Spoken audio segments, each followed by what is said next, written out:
What's going on, YouTube world? Welcome back to the channel. Thanks for tuning in once again. I'm Dusty, and this is the Shred Academy. Today, we're going to be talking about taking big drops at high speeds, the forms you can use, and how they can differ at varied speeds. So without further ado, let's get to checking this drop out and breaking it down. At first glance, this drop doesn't look that tall. Just from the edge of the drop to the ground, it's only about 7 feet. But if we do a little mountain biker math, draw a line from the edge of the drop, bring it all the way out to the edge of the sweet spot, drop it down, we can make a guesstimate of how many more of me it's going to take to get to that line.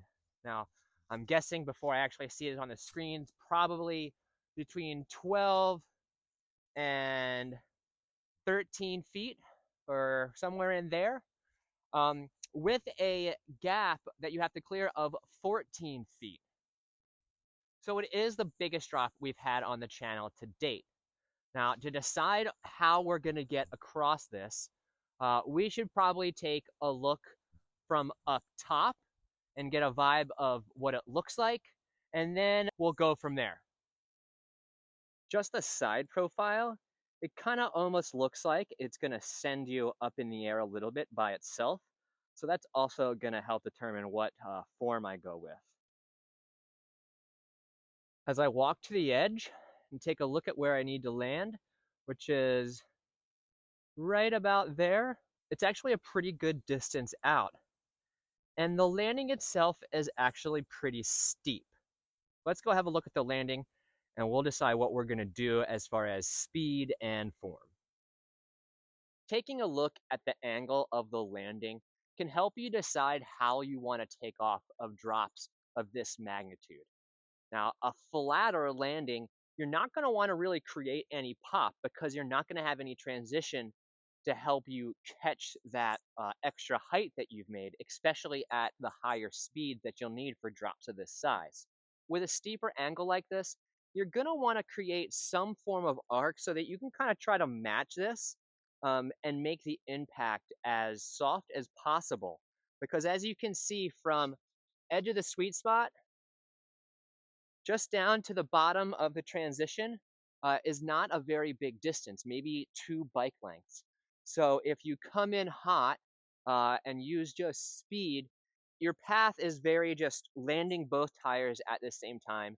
It's going to be a little harsh. It's totally doable. You're seeing me do it now. But I think it might be a little easier for me on the landing if I just create a little pop off the top to create that arc. So now that we've decided what form we're going to use, let's break that form down. We'll compare it to the other form. I'm going to show you what not to do. And then we're going to go judge speed and how to determine what speed you're going to need. First, we're going to have a look at the form that I opted not to go with, and that's more speed and kind of using that push method off the edge of the lip. Now, the reason I chose not to do this is because you're really just relying on your speed that you brought in to make it to the landing. And also, it doesn't really add a lot of body bike mobility once you leave the lip. So let's break down what I'm doing so in case you decide to use this form, you can do that. Now, I'll tell you, I'm approaching in a very kind of tall position because this is a blind drop, and you can't see the landing until the very edge. So I want to be able to sight that landing as soon as possible. To do that, my hips are going to kind of set down and backwards, and I'm just going to create a counterweight so this front wheel can plane out. You'll see me as I do this here. Right there, my hips are starting to go down and backwards, farther and farther as the bike planes out off of the drop, so this front wheel doesn't fall too early, creating me to go OTB. Now that I've left the drop, this is where it doesn't offer a lot of opportunity to move the bike around to adjust for the landing. You've basically become more or less a passenger, where the other form of a pop kind of leads you to be a pilot.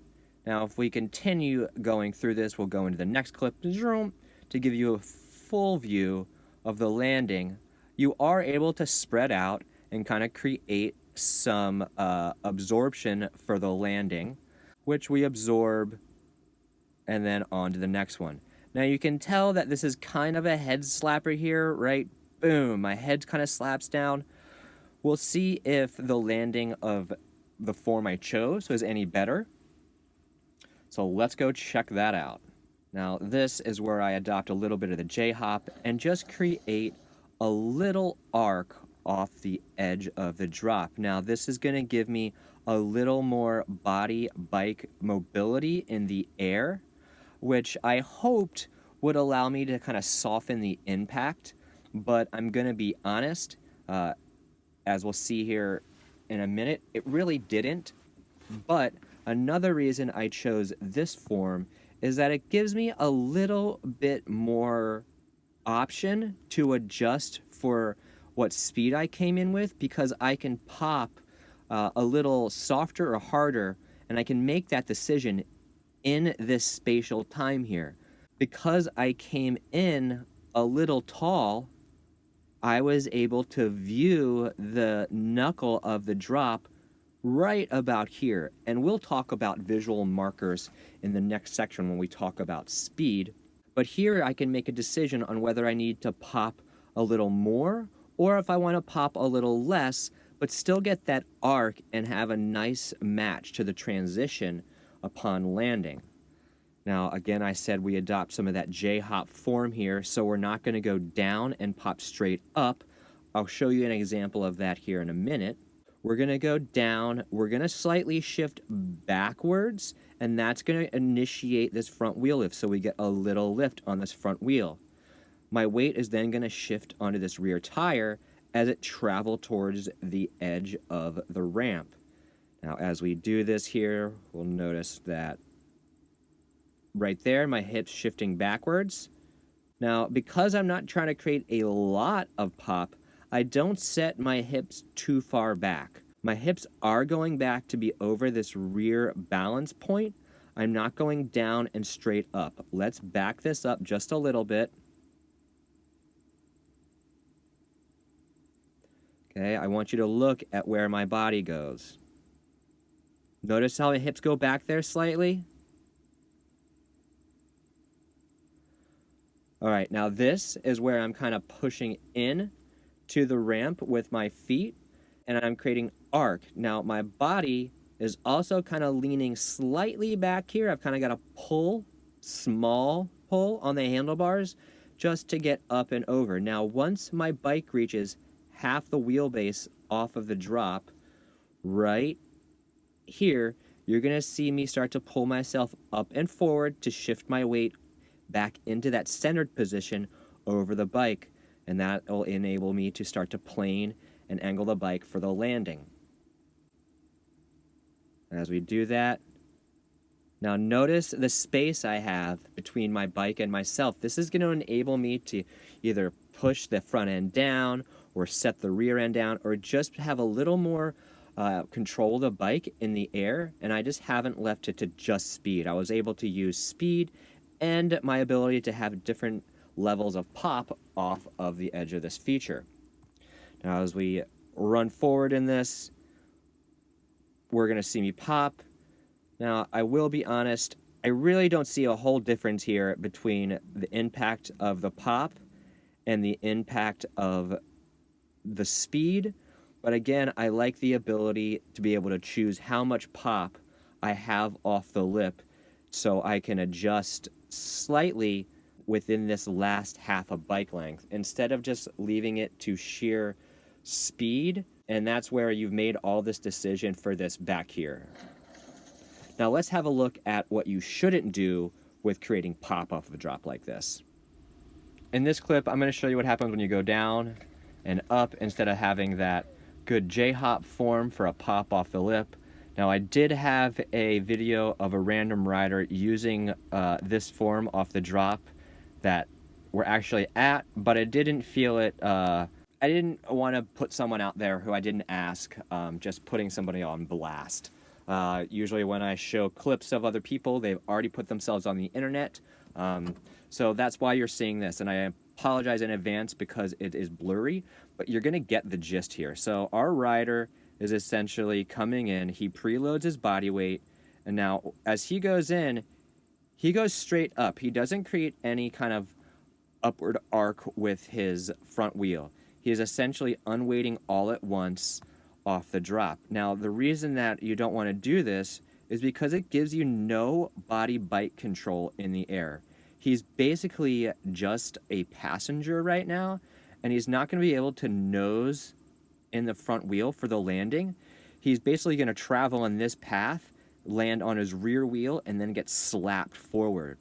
And on big drops, getting slapped forward is never any good. So as we come forward here, notice that he tries to adjust. He goes into his bike. You can see him trying to get his body weight forward to nose that landing in, but because you're in the air and you haven't created any motion to begin with, you're going to bring your body to the bike instead of moving the bike towards the ground. Now, as he goes to land here, watch this rear tire set in, and then he's going to get slapped forward, and the rebound is going to buck him over.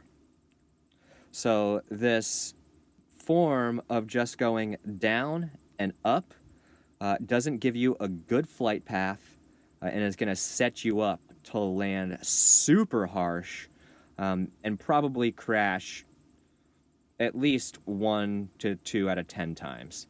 So set yourself up for success. Head out of here and go check out the rest of my drop videos so you can learn the J-hop and the push form off of these bigger drops. So we've broken down our form. We know what to do, what not to do. Now we've got to decide how much speed. And to do that, I like to have a few run-ups. Now, the first thing to consider when doing your run-ups is where you're going to start. Make sure you're starting in the same spot every time. That way your run-ups are consistent as far as pedal strokes, braking points, things that you're going to hit or you want to avoid in the run-up. During these run-ups, you want to be having some focal points. Now, these focal points are going to be the edge of the drop, looking out beyond the drop and basically checking where you're landing. And then as you're falling, you're going to be kind of spotting your landing. And then as you're landing, picking your head up and looking ahead. Never do you want to be looking at that front tire or just be looking at the edge of the drop. Your timing is going to get messed up. You won't be able to react as quickly and put the correct energy in to make that gap. Heads up riding, guys. So we've got form, we've got speed. Let's put it together. Watch the whole thing.